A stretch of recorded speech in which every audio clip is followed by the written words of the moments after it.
So these are my two Ultimate Spider-Man issue 1 Powerless books.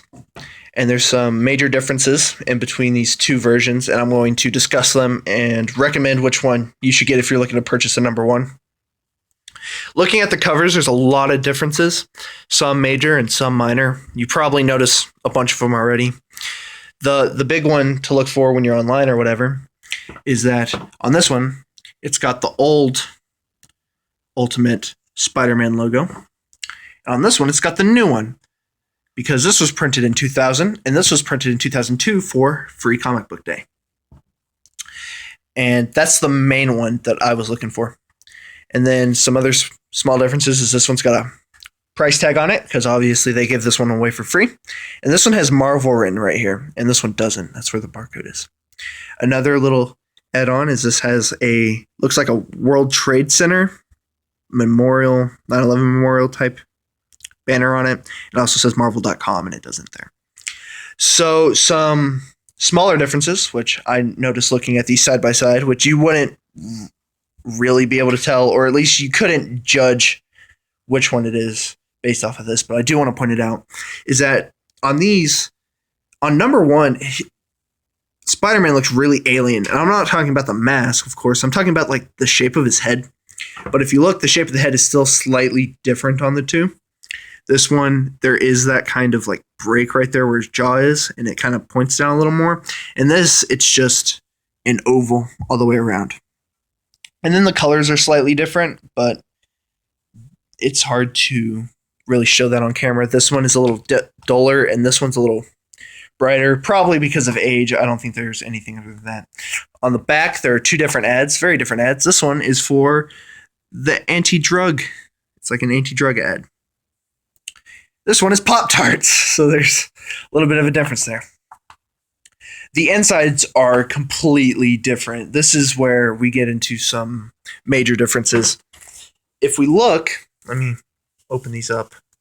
The original is going to be on top, and the free one's going to free comic book one is going to be on the bottom. If we open it up, we'll see there are ads.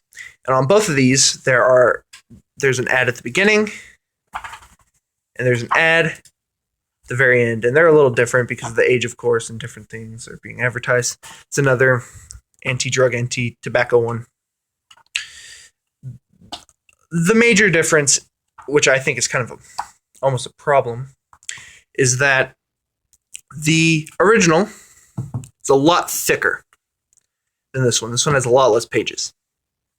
And the problem with that is that this one has 9 ads throughout the pages.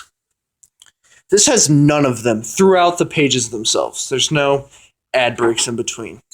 And there's 9 on this one. That's pretty big difference. So there's a lot you're not getting in this book over this book. So I'm going to open these up. And you can see there's some little differences when it comes to the paper. Like this one's not shiny. Like if I hold this lamp, it glares, but not as bad. That one's really not glossy, but fairly glossy. So if we look, and I'm going to line, instead of lining these up like this, I'm going to line them up panel or page by page. So if we flip, so far, they look the exact same.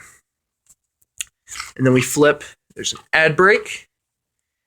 And instead of an ad there is in fact, extra panel in here. Then if we line these up, that's where those two are. And then if we flip, there's still, they're a little different because as you see, this one has a full top one and this has 2 different panels. So there are some minor differences in the actual paneling themselves, and you're getting a lot more in here throughout. So at the beginning, it seems fairly normal, but it starts getting more and more apart, especially because there's ads through this one and there isn't in this one. That's already a big deal, but the fact that there's even different little panels and stuff, there's a lot you're missing out on the story-wise or details-wise in this one rather than this one. So which one do I recommend you buy? If you're just wanting to own issue 1, I would say get this because it's cheap. I found this on a website for $1 today, and I paid more than that. I paid $4 for this, and that's including shipping. So it was about $2 with and then plus shipping. This one goes for, it can go all over the board, obviously depending on quality or the condition and everything like that. This one's in fairly okay condition. It's been used a little. I'm not going to try to grade it. I don't know enough about grading comic books to do that. I paid $15 for it, which is a fantastic deal. I've never seen this go cheaper than like $20, this version. And this one is cheap all the time. I say if you're paying $5 for it, you're probably paying too much. And that's not counting shipping because it's a cheap book. It's fairly common.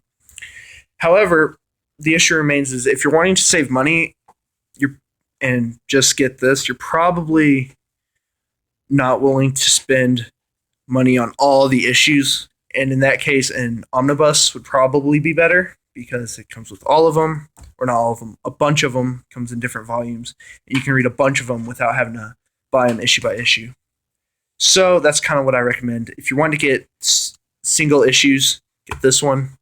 If you're wanting to read a bunch and try to read Ultimate Spider-Man on the cheap, I would say get an omnibus. There's really not a real reason to get this unless you are a collector of the Ultimate Spider-Man series that wants to get every variant cover of everything, or you find it cheap somewhere and you just kind of want to pick it up.